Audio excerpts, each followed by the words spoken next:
अलग अलग किस्म की मछलियों के बीच ताज़ा मछली छांटना और मोलभाव करना कोलकाता के लोगों का रोज का काम है।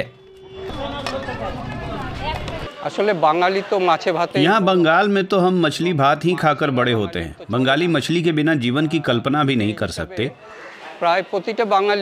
हम बंगाली रोजाना के भोजन में मछली या किसी तरह का सी फूड खाते ही खाते हैं।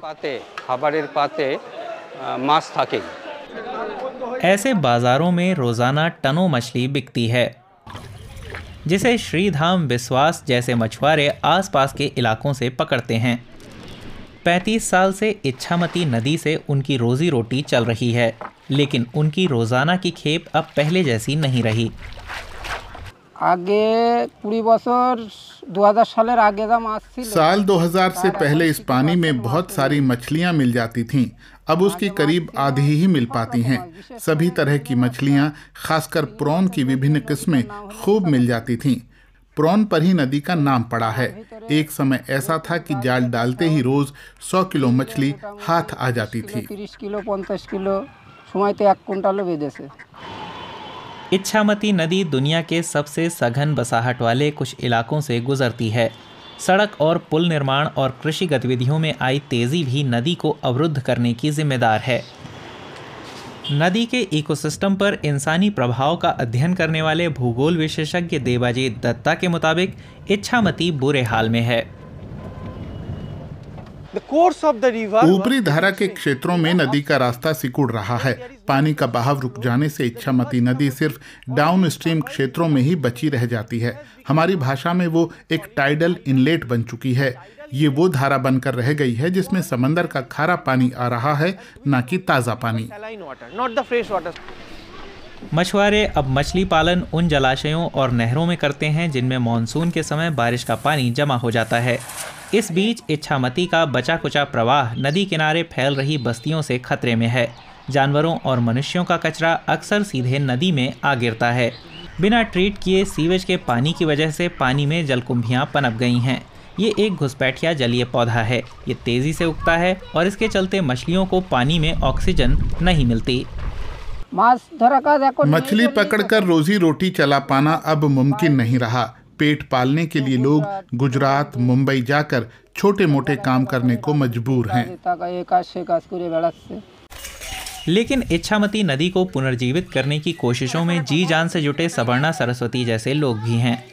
पेशे से जंतु विज्ञानी सवर्णा एक कार्यकर्ता की तरह काम के बाद लोगों को साथ लेकर अक्सर जलकुंभी साफ करने निकल पड़ते हैं।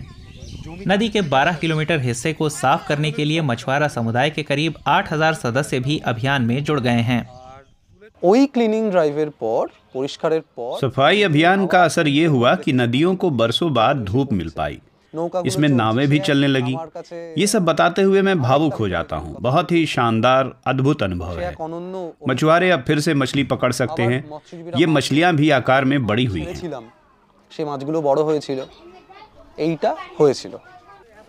सवर्णा सरस्वती जानते थे कि इस कामयाबी को बनाए रखने के लिए नदी से निकाली वनस्पति से निपटने का टिकाऊ तरीका खोजना होगा।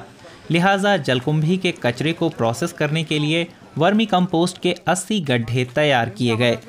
उसमें केले के पत्ते और गाय का गोबर मिलाया गया। हर गड्ढा हर महीने 40 किलो जैविक खाद तैयार कर सकता है। ये खाद आसपास के किसानों को बेच दी जाती है। वे अब केमिकल खाद खेतों में इस्तेमाल नहीं करते। नदी की सफाई के बाद मैंने बहुत सारा वर्मी कंपोस्ट तैयार करने में मदद की। उससे मुझे बहुत सारा पैसा मिला और मैं अकेली नहीं, 80 और परिवारों को जानती हूँ जिन्हें फायदा हुआ।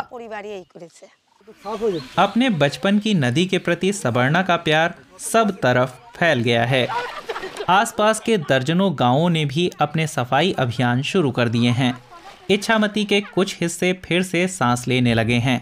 स्थानीय लोग फिर से वे तमाम मछलियां पैदा कर रहे हैं जो इस पानी में पहले खूब मिलती थीं।